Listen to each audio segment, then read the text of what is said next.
This is the review for exam 1. I want to give you some instructions, and this will help you as we go forward onto the other 4 exams for the semester because the procedure is pretty much the same for all. With each exam, you will have an hour and 50 minutes or 110 minutes to complete the test.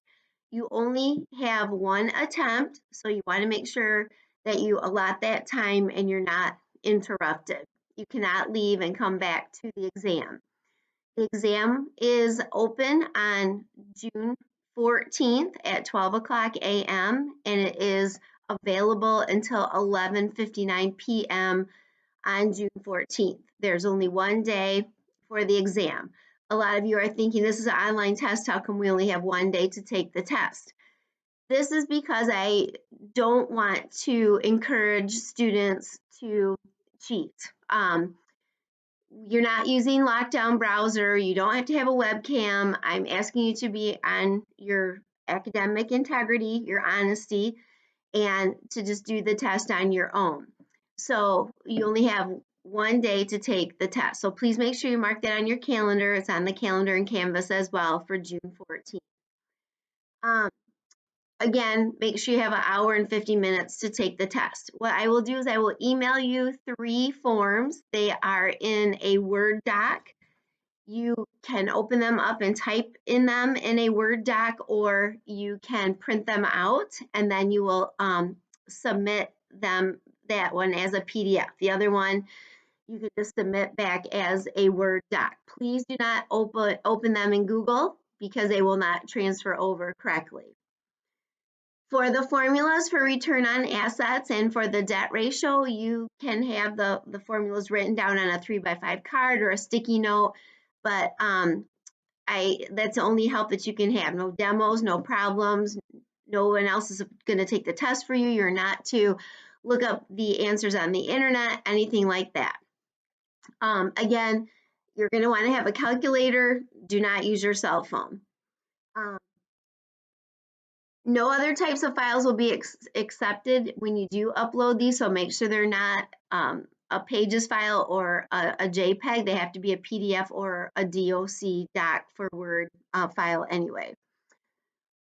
Okay, so with that, what I'm going to do is I'm going to tell all of you exactly what you need to study for the test. There won't be any surprises. And then, you just need to practice as you do go through and study for the test. All right, so all of you in Canvas have a review, and it is after chapter 2 in Canvas, and it says exam 1 review. It will open on June 13th along with this video, or I'm sorry, I'm going to open it earlier than that. I will open it a couple days earlier than that. We'll make it available like June 11th. And then I'll make sure that the video for this is available as well at the same time. It's a YouTube video that you can just watch. All right, so you probably already figured that part out by now.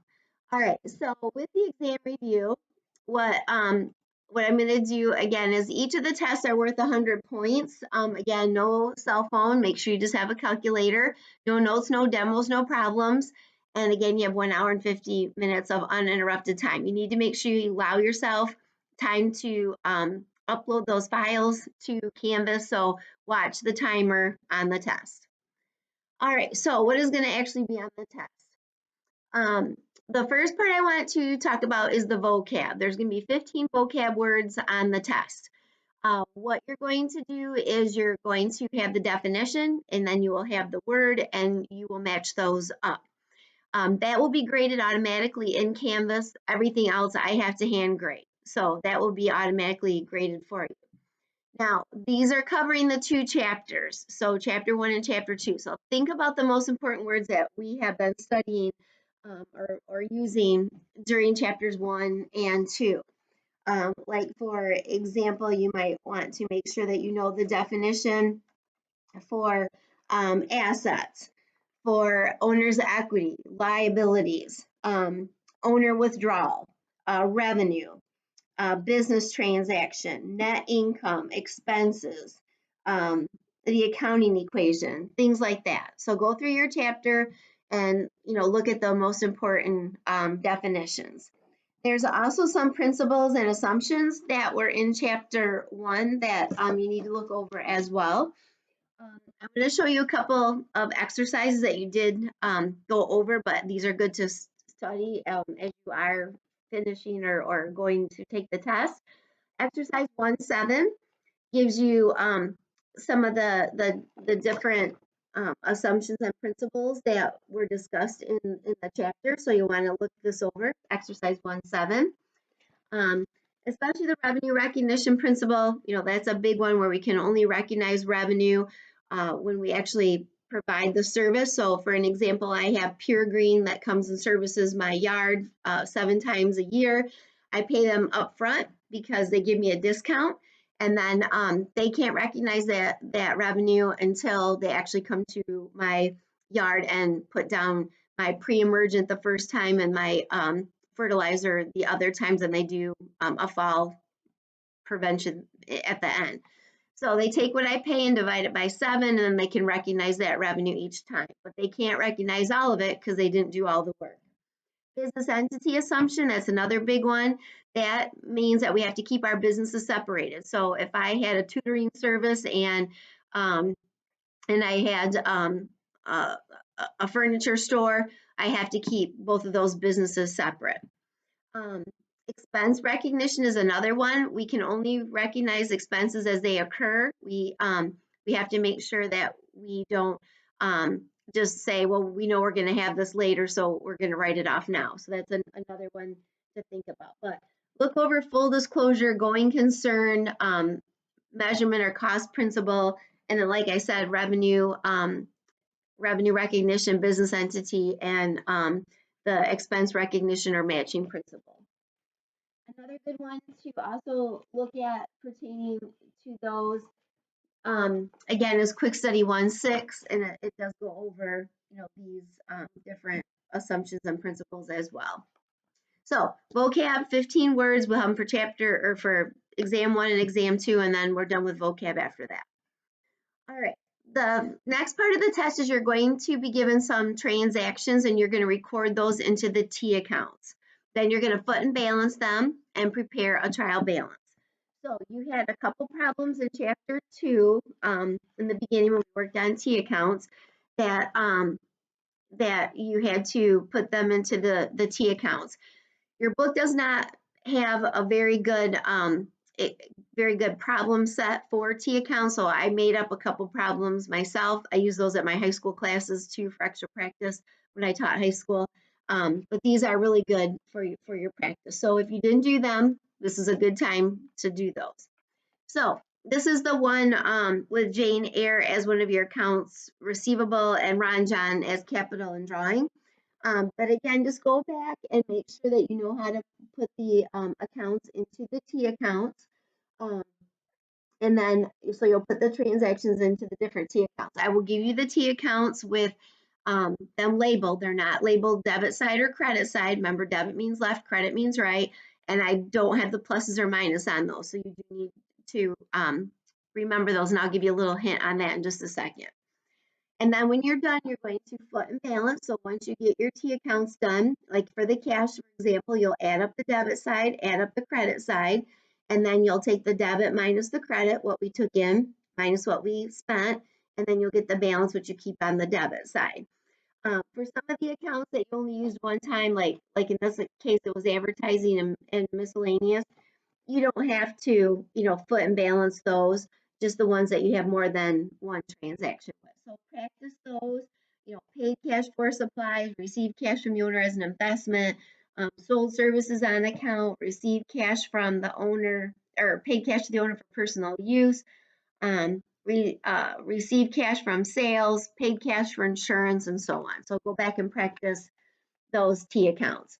Now, when you get to the trial balance part, you want to make sure that you just list the accounts that have balances in them, the T accounts that have balances. So we did quite a few of those as well in chapter 2. And an example would be like problem 2.1a, where after you put the transactions in the T accounts, you prepared the trial balance for leak works. And And so again, you put the title and trial balance and the specific date, and then you list the titles of your T accounts, put the balances that are debits on the debit side, credits on the credit side, add those up and make sure that they total out. And don't forget to double rule and then put totals over here on the side. Now, we're trying to remember your debits and credits. I have a little helper. I'm sorry, I'm all itchy outside. I have a little helper that I can help you with. So if you think of your debit balance accounts, you have your assets, your drawing, and your expenses. So those are all debit side balances. So again, assets, drawing, and expenses. If you think of all dogs eat, assets, drawing, expenses. All dogs eat. Those are the normal balance side. For the credit side, you have normal balances for revenue, liabilities, and capital. Remember, liabilities are anything that have payable on the end or eventually will have unearned in the front. So again, revenue, liabilities, and capital are all credit side balances. So think of rats like cheese, revenue, liabilities, and capital. So all dogs eat, assets, drawing, expenses, rats like cheese, revenue, liabilities, and capital. So if you can kind of remember that, then that will help you remember what side goes where. Okay, so record transactions in the T accounts, foot and balance, and then prepare the trial balance. Then I'm going to have you journalize 8 transactions into the general journal. If you remember the second half of chapter 2, we learned journalizing. And so you had quite a few different problems that you practiced journalizing. And then with that, I'm going to show you problem 2.1a. So I'll give you a blank general journal, and you will go through and you will journalize the transactions. Remember that you'll have the dates, okay? We're not posting, so there'll be no post reference numbers here. And then you'll put your debit balances on the debit side, and then whatever the credit is, put that over there. So for an example, if we receive cash from the owner as an investment, you will list cash, office equipment, and then capital. Your first 2 are debits, and your total is the credit. If you are paying cash for 12 months rent, more than 1 month rent is prepaid rent and cash.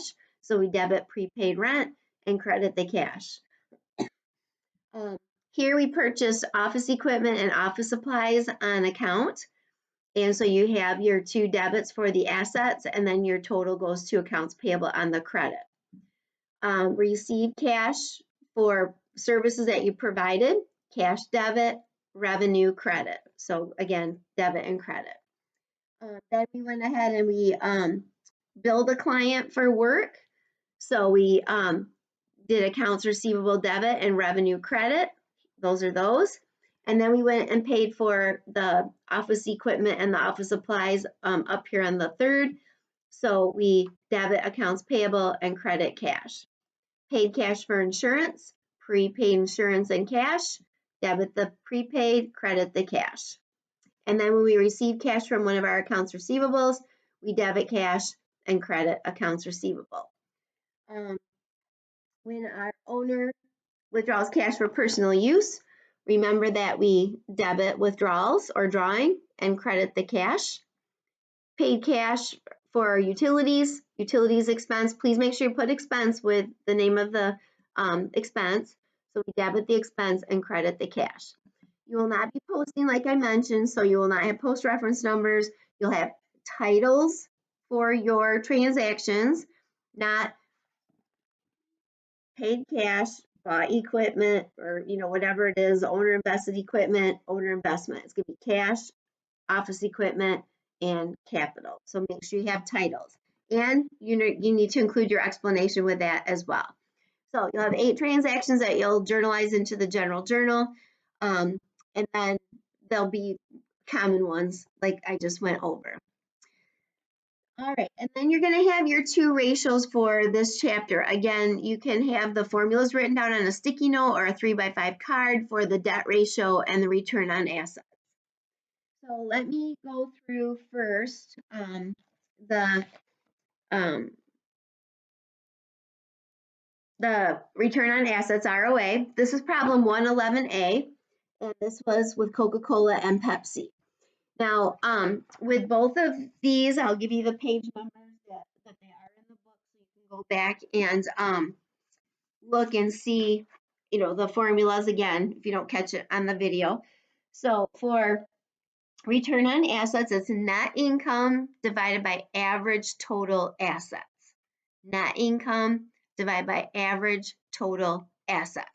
So this is going to give management an idea of how efficient that they're using their assets to generate earnings. So Coca-Cola, net income, and this is their average assets. Net income, average assets. Pepsi, net income, and your average total assets. So 11.3 for Coke, 9.2 for Pepsi. The higher number means that they're doing a better job. So Coke is doing better than Pepsi. So again, how efficient is management using the assets to generate earnings? All right, now the next one is your debt ratio. And debt ratio is in chapter 2. And I gotta find it here. That was exercise 2-29. This was 3 different companies, DreamWorks, Pixar, and Universal, and you had to calculate out the debt ratio. Again, this is also, the formula's in your book on page 61, and it's total liabilities divided by total assets. Total liabilities divided by total assets. And, excuse me, this is the ratio that indicates the portion of debt the company has relative to its assets. Now, we like this to be less than 1, that there's more assets than debt. If it's greater than 1, you have more debt than assets. So we like that to be less than 1. Okay, here's DreamWorks, Pixar, and Universal. And again, total liabilities and total assets. So you have those as well.